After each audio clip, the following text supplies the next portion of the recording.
Have you ever heard strange noises in your apartment at night? For me, it started with the footsteps. Every evening, right as I was trying to sleep, the stomping would begin.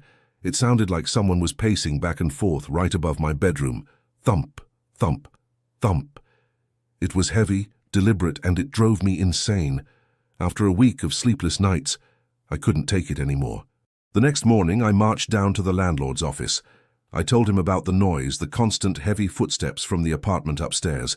I demanded he do something about my inconsiderate neighbor. The landlord listened patiently, his expression slowly changing from confusion to concern. He pulled out a large, dusty ledger and flipped through the pages.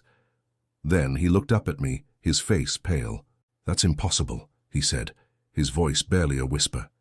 He explained that the entire top floor, including the apartment directly above mine, had been vacant for years. No one had lived up there since the fire, a fire that had tragically claimed the life of the previous tenant. He assured me it was probably just the old building settling, or maybe the pipes. But I knew what I heard.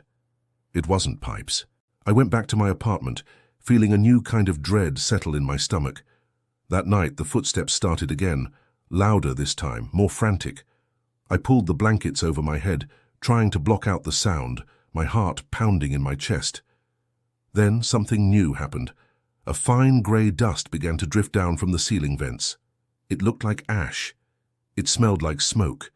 Slowly at first, then like a gentle snowfall, tiny black flecks started falling all around me.